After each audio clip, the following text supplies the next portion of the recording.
Royal greetings, Empire. Yes, it's me. I'm at the gym already. Normally I would make a video and say good morning from my driveway, convincing myself to go to the gym. But I'm at the gym already, so I don't have to convince myself to go to the gym. I now just have to convince myself to go in the gym and not go get me some breakfast because I'm starving already. Anyway, I want to say thank you to my new YouTube subscribers. I'm brand new. So I hope you will like, comment, and share. If you have any questions, feel free to ask any questions. I will try to answer them in an Empress way. Now, I'm a real straight shooter, but I'm a professional too. But some things I am a life coach. I am a life coach who is specializing in trauma. So I talk a lot about self-care. I talk a lot about alignment. I talk a lot about spirituality, because those are all things that when you're someone, I talk about frequencies and energy and all of that stuff. But mostly I deal with in life people who dwell on a frequency of trauma called catastrophic. So these are people who will never get their lives back. They gotta change. They gotta change. They gotta have a new beginning. And so, not that I don't deal with anybody else, but I do deal with a lot of people that are on that frequency of trauma. And so, at this point, I am trying to build social media. Bear with me, because it's just me alone right now. And I know as I go forward, a team will manifest. I'm just going to be pure and true to who I am and speak what love has for me to speak to the atmosphere that is in social media atmosphere. And so I hope things that I say are a blessing, because my true intention is to be a healer in the earth. Is to be a voice that heals.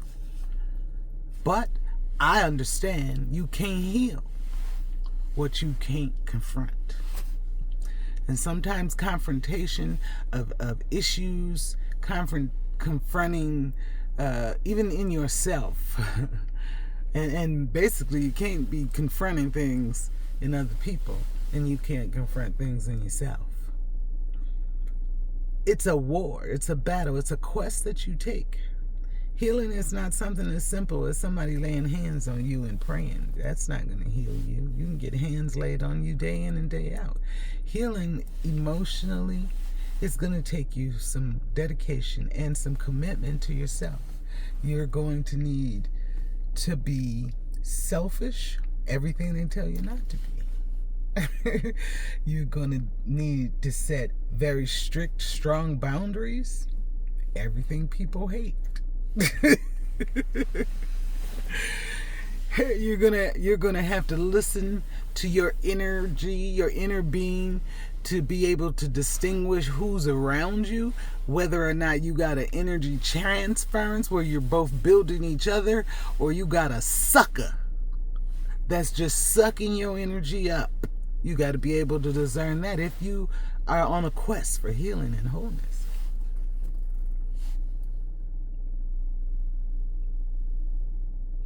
And if you're religious, you're going to have to let some of that shit go too, because that had me messed up where I couldn't heal.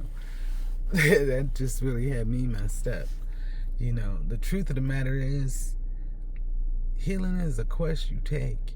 And you don't heal by yourself. The Bible didn't lie, just what people say.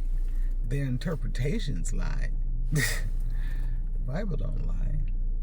It say confess your faults one to another, pray for another, that you may be healed. We need each other for healing. Now, when it say confess your faults. Now, I wouldn't suggest going around confessing all your bullshit to just anybody.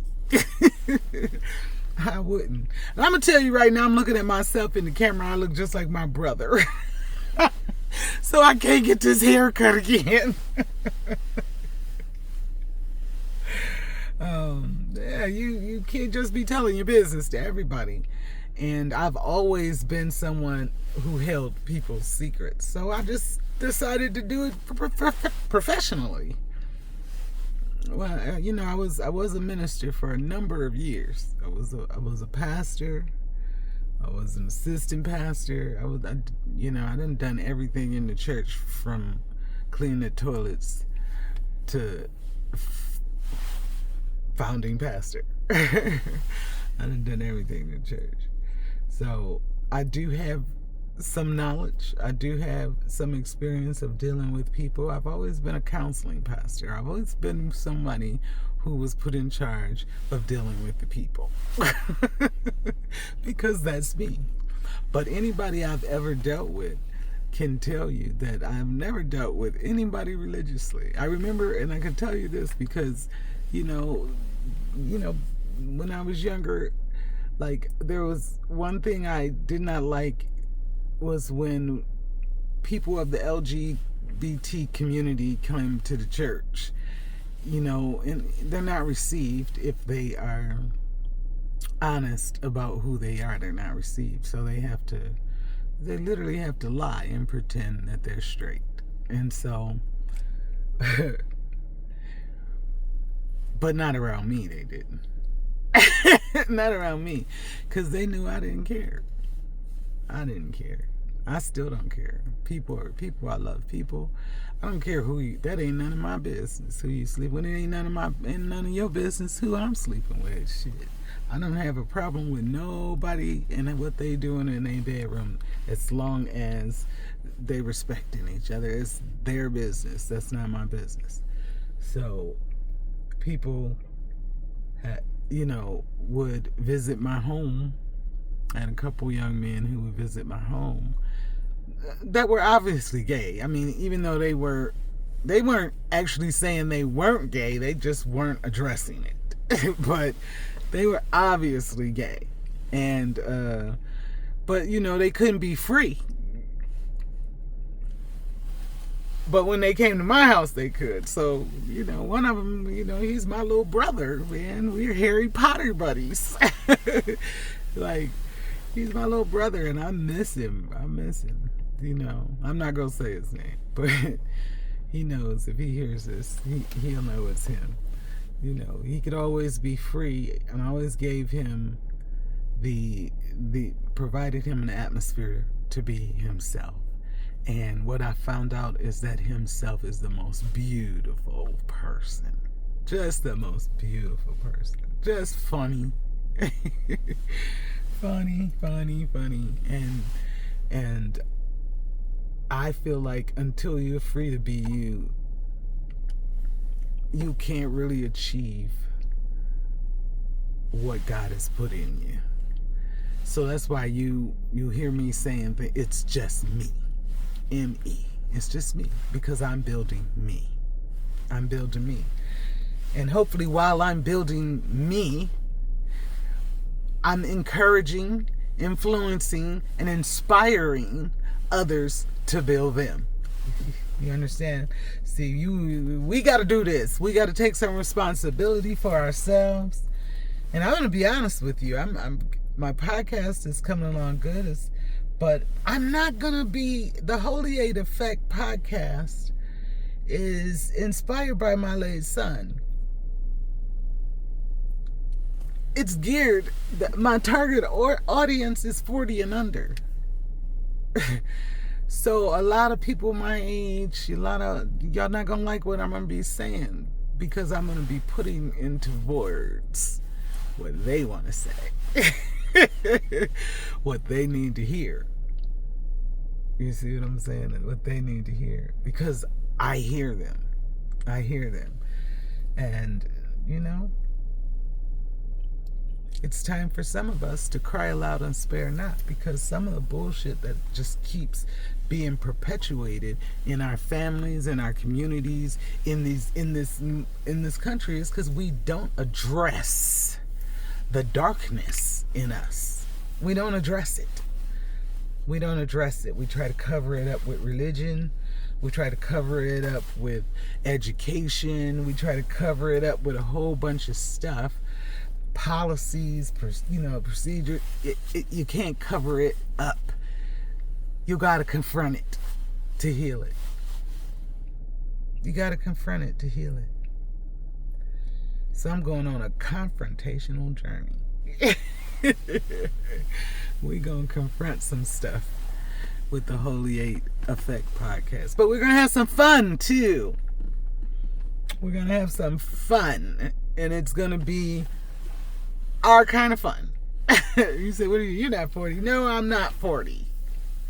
I'm not 40. I'm not 40. I'm Joshua and Caleb, if you know what I'm talking about.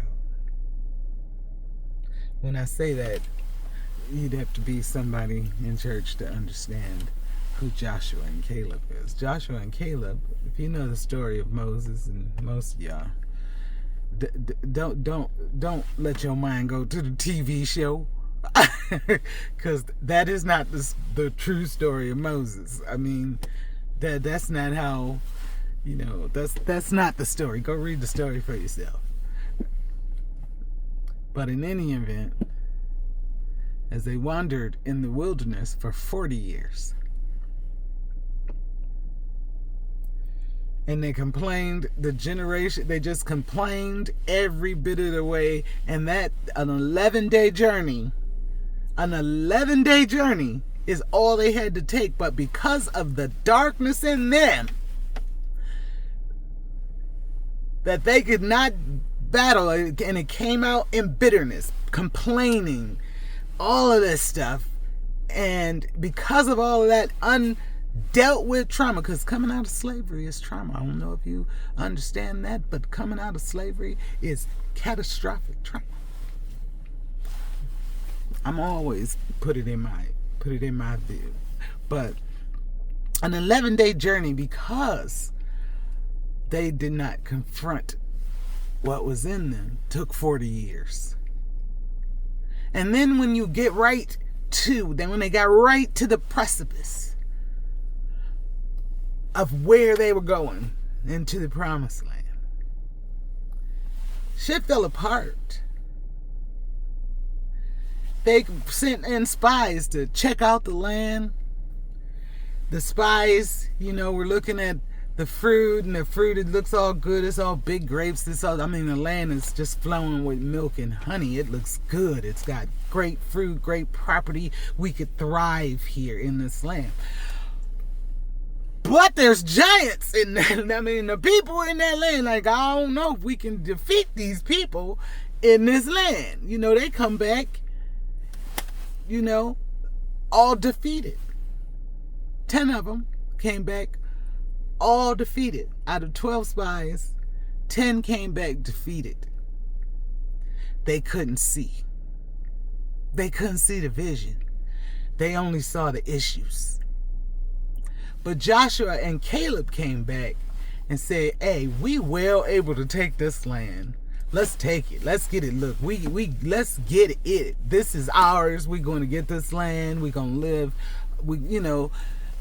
We're gonna enter into this promised land, and as the Lord has told us what was ours, we gonna get this. Now, Joshua would have been and Caleb would have been the same age as Moses, which would have been between 80 and 120.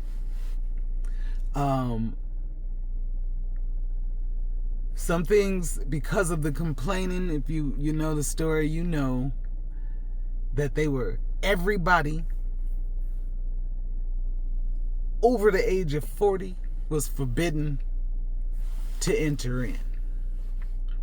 Only Joshua and Caleb from that generation entered in to the promised land. And those that were 40 and under.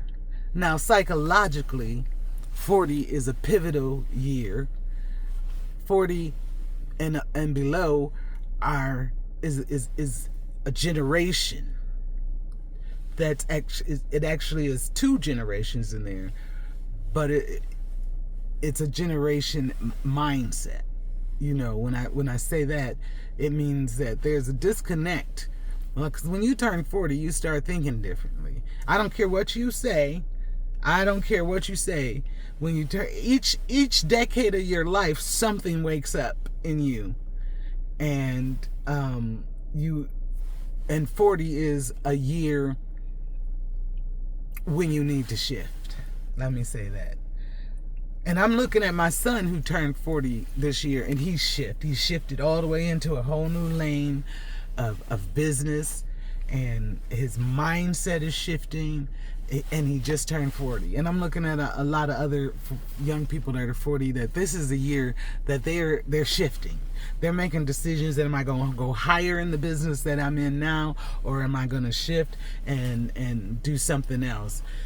You know, they're making decisions on what they're going to do with the rest of their lives, and what they're going to believe in, what they're going to teach their children, number one.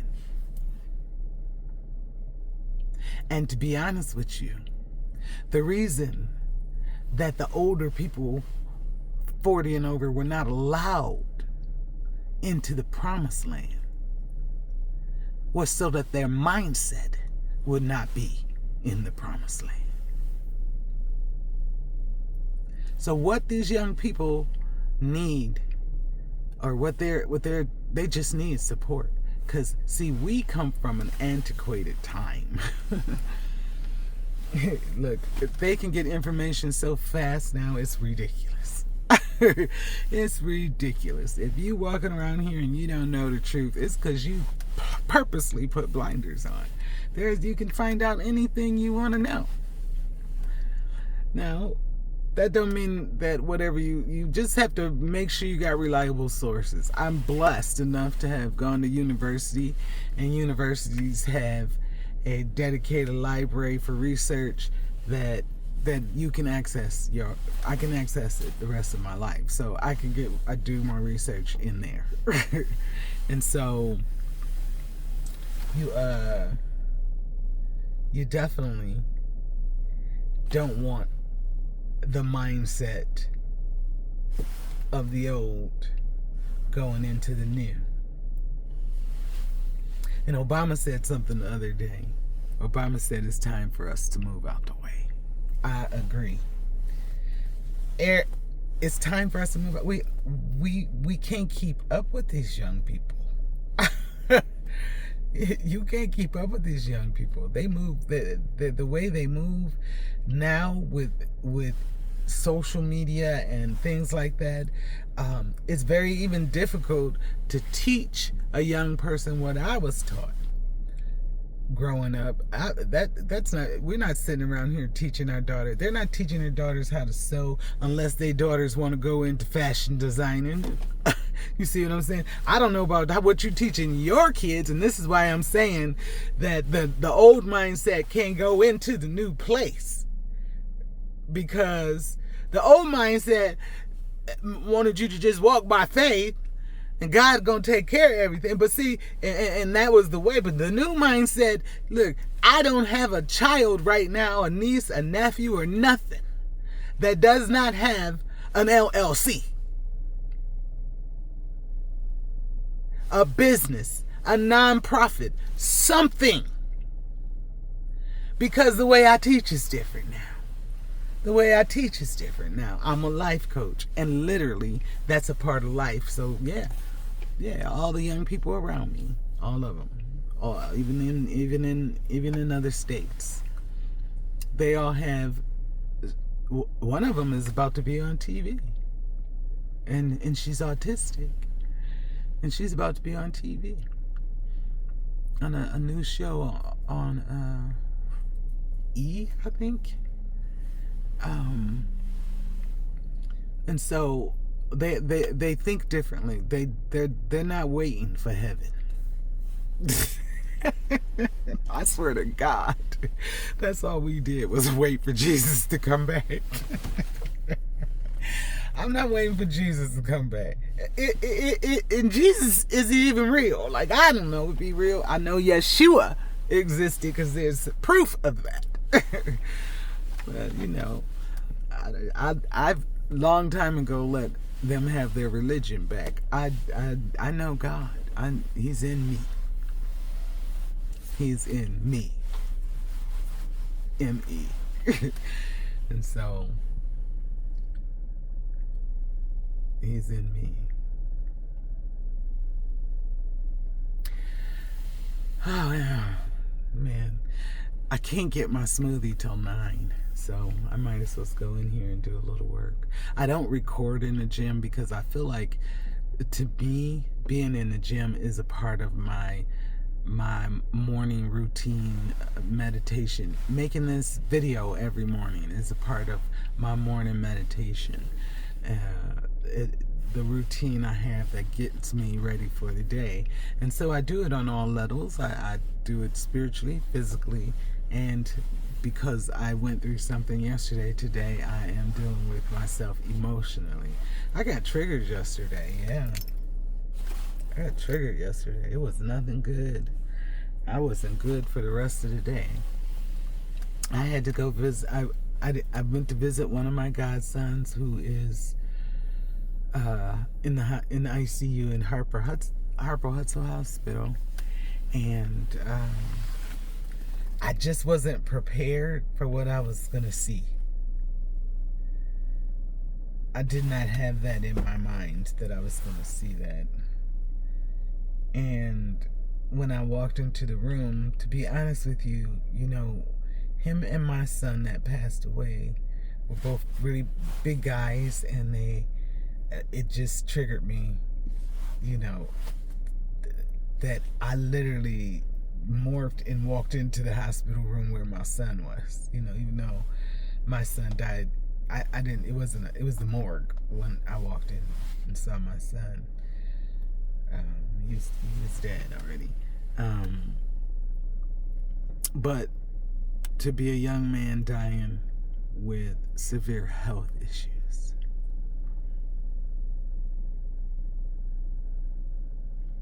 my son had a heart attack at 30.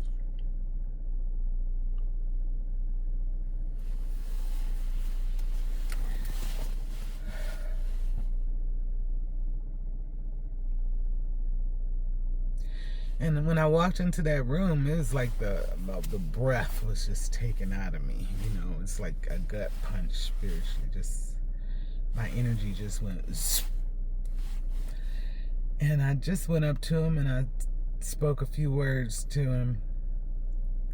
And I laid, you know, I hand out, you know, sometimes when I go to the hospital and visit people, you know, I'll leave them something purple.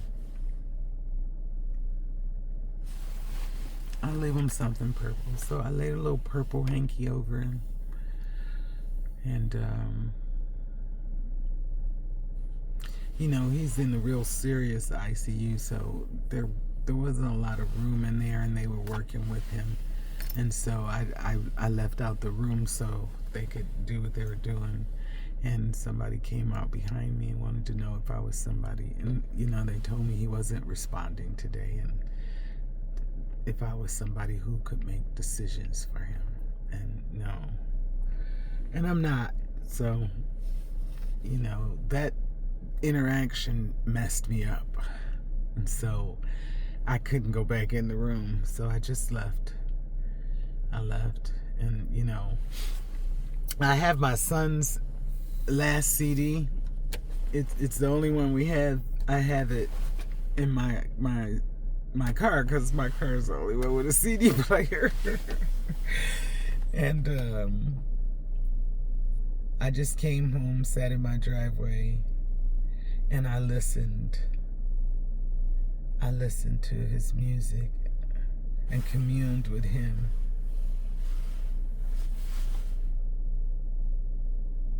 It's hard when you see young men leaving here. I don't care how they leave here. We don't want our young men to leave here. And I know my son's problem was stress.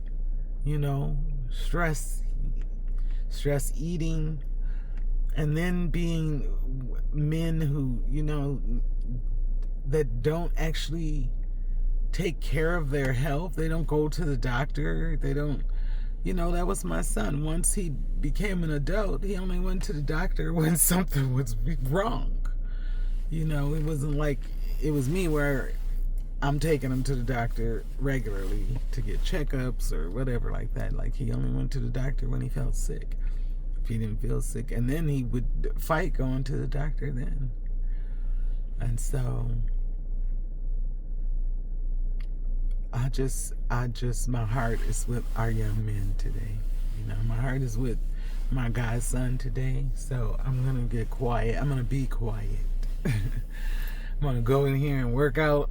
I'm not even going to be in here a half hour. I can tell you, because I can already feel the rain because my body's already starting to bother me.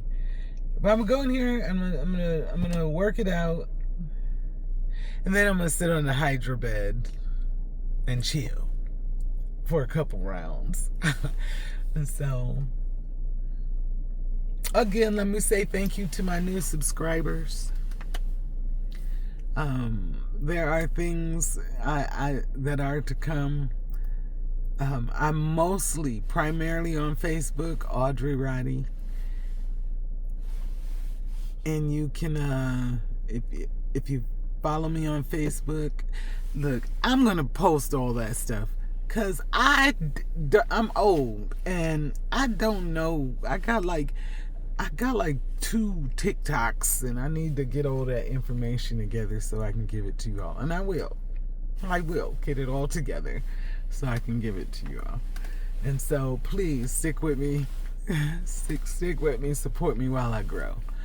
And so I haven't yet grown enough to go live on YouTube, but I'm trying to hustle and do that before summer is over, because the Holy 8 podcast begins September 7th at 8 p.m. And the reason it's starting at 8 p.m. because it's not for little kids. I would not advise having little kids listening to me at the Holy 8 podcast. Now, if you want me to do something for the little ones, I'd be more than happy to do that. But that is going to be my target audience is 40 and under, and it's gonna be raw. It's gonna be real. If you don't like cussing, you don't want to be there. If you don't like smoking weed, you don't want to be there, because we gonna feature a strand of the day. And I'm gonna break that strand down to you and tell you what it does to you psychologically. I'm gonna break it down to you. We're gonna talk about businesses. We're gonna talk about the importance of being able to establish yourself in business. Man, this guy is fine. I feel like I'm in one of them Dr. Umar things where he's talking and then some woman, and he just, I'm doing that right now because that guy fine. Got a nice car too. Have a great day. And there's another guy walking by. He looked like he went in there and worked hard. All right, they making me feel better at the gym already. So, stick with me. We're coming. I speak peace over your day today. I speak light. Light. The light that reveals things that are hidden. Things that you don't even know you need to know. The light gonna be shed on there. I say, have a wonderful day.